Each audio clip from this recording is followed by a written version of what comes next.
ఈ మధ్యకాలంలో వచ్చే కేసెస్ ఏవి ఎక్కువగా వస్తుంటాయి, ఏవి ఎక్కువగా మీకు వస్తుంటాయి? అంత చేతులు ఎత్తేసిన కేసులు, సపోజ్ హెల్ప్లెస్ మా దగ్గరికి వస్తాయి. ఇప్పుడు రుమటైడ్ ఆర్థరైటిస్ ఉంటుంది.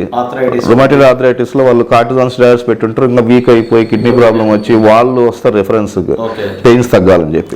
బ్యాక్ పెయిన్ లో lumbar spondylitis, disc prolapse, sciatica వాళ్ళు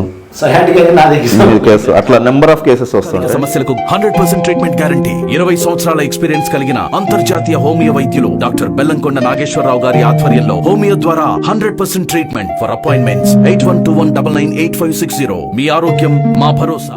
మాతృదేవో భవ. శ్రీధరీయం యూట్యూబ్ ఛానల్ వీక్షకులకి స్వాగతం, సుస్వాగతం. ఫిబ్రవరి నెల 2024 సంవత్సరం ధను రాశి వారికి గోచార ఫలితాలు ఏ విధంగా ఉన్నాయి అనే విషయాన్ని తెలుసుకునేటటువంటి ప్రయత్నం చేద్దాం.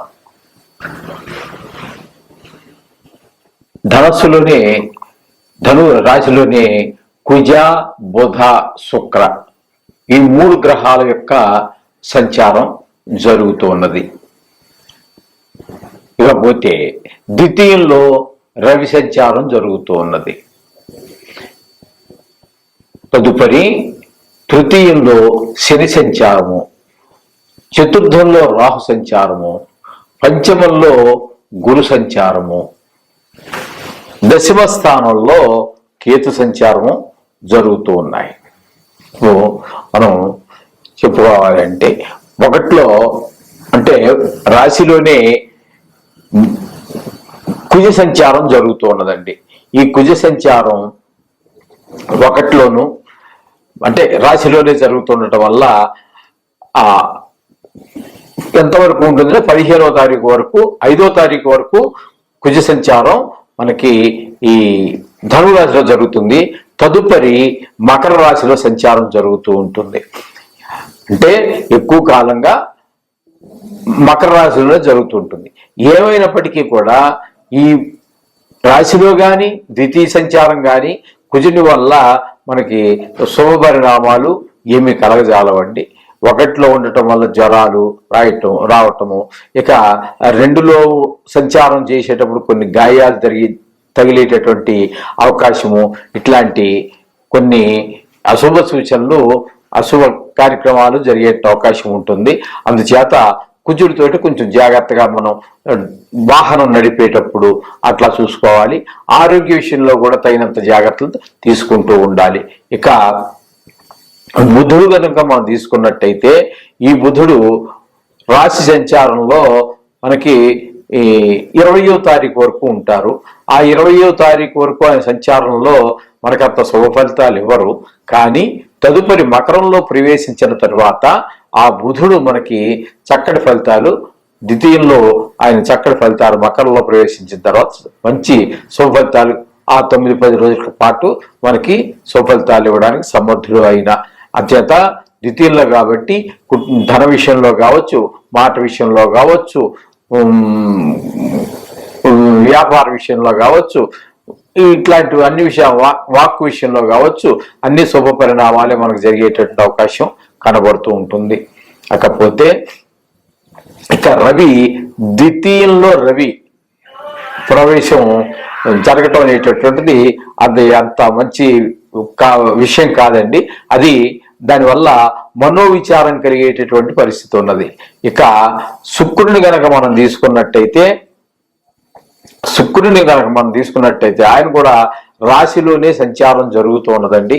ఆయన రాశిలో జరిగిన రాశి నుండి మళ్ళీ ద్వితీయంలోనికి ప్రవేశించినప్పటికీ అంటే 11వ తారీఖు వరకు ఇదే ఫిబ్రవరిలో సంచారం చేస్తూ ఉంటారు.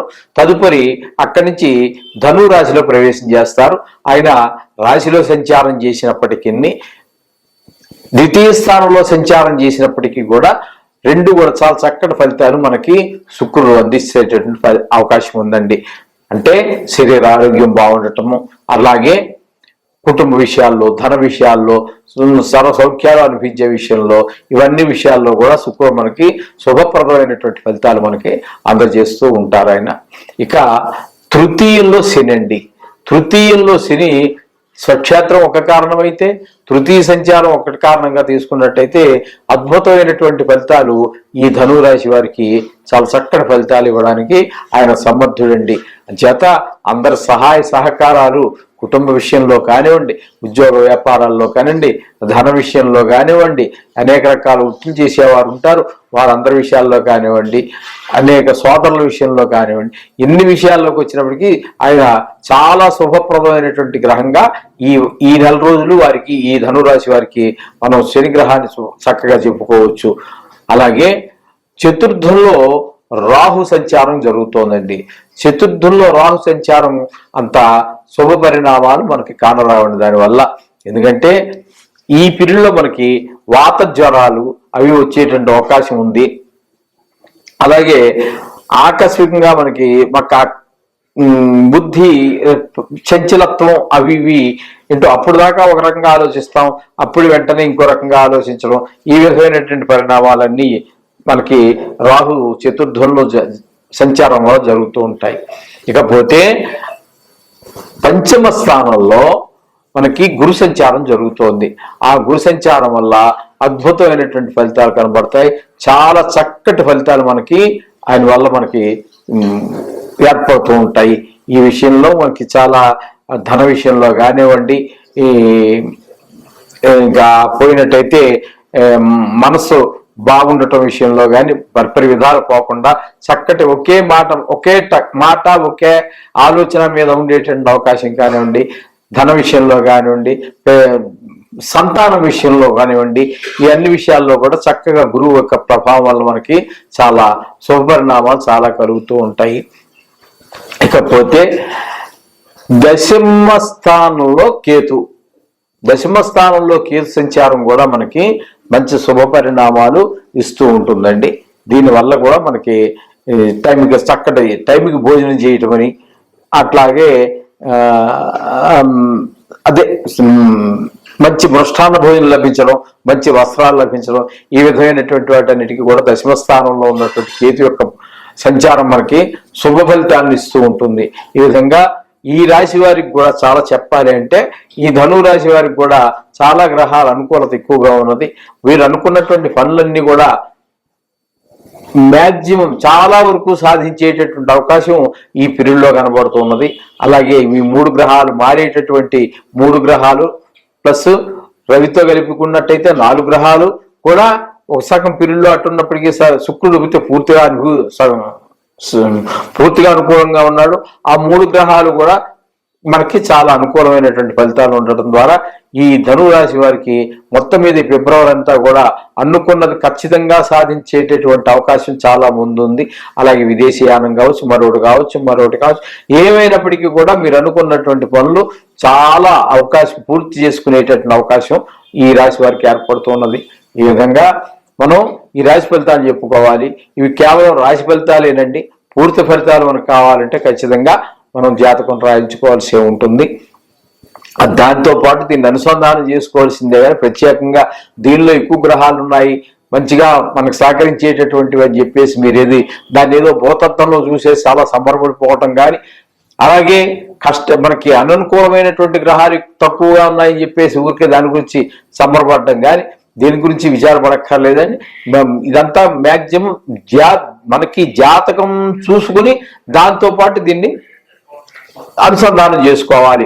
అప్పుడు మనకి పరిపూర్ణమైనటువంటి ఫలితాలు కలుగుతూ ఉంటాయి. చక్కగా మంచి నిష్ణాతులైనటువంటి జ్యోతిషుల చేత చక్కగా జాతకం చెప్పించుకోండి. ఎందుకంటే ఇది ఎప్పటికప్పుడు కొద్ది కాలానికి మాత్రం పనిచేసేటటువంటివి చేసుకునేటటువంటివే. మన దగ్గర జాతకం అనేది ఎప్పుడూ ఉండాలి. ఆ జాతకం మన దగ్గర ఉన్నప్పుడు ఎప్పుడైనా మనకు కష్టం వచ్చినప్పుడు ఒకవేళ దాన్ని తీసుకెళ్తే నీ జాతకం బాగానే ఉందయ్యా ఈ పీరియడ్, లేకపోతే ఈ పీరియడ్ బాగాలేదయ్యా, లేదు జాతకం బాగానే ఉంది అయినా కూడా బాగలేదు అన్నప్పుడు మనం ఈ గోచార ఫలితాలకి వెళ్ళవలసి ఉంటుందండి. అలాగే అనేక రకాల అంశాలు ఇందులో ఉన్నాయి. అష్టకవర్గని, షడ్బలాలని అనేక రకాలు ఉన్నాయి. వాటిని అన్నింటినీ కూడా మనం చక్కగా మనకి మన పరాశరులు వారు చెప్పినటువంటి విషయాలు ఏ ఒక్కటి కూడా తీసి పక్కన పెట్టవలసినటువంటి అవకాశం ఏమీ లేదండి, పట్టవలసిన అవసరం లేదు. ప్రతిదానికి కూడా దేని ప్రాముఖ్యత దానికి ఉన్నది. అవన్నీ మీరు క్యాలిక్యులేట్ చేసుకున్నట్టయితే చక్కగా ఆ నిష్ణాతులైనటువంటి పండితులు అవన్నీ క్యాలిక్యులేషన్ చేసే చెప్తారు మీకు. దాన్ని బట్టి మీ యొక్క జీవితాన్ని చక్కగా మలుచుకోవడానికి తగినటువంటి అవకాశం ఉంటుంది. మనం చెప్పుకున్నట్టుగానే మీరు ప్రతిరోజు కూడా నవగ్రహ స్తోత్ర పారాయణ చేసుకోండి. మీ ఇష్టమైన దైవాన్ని రోజు ప్రార్థించుకోండి. శోభం భూయాత్.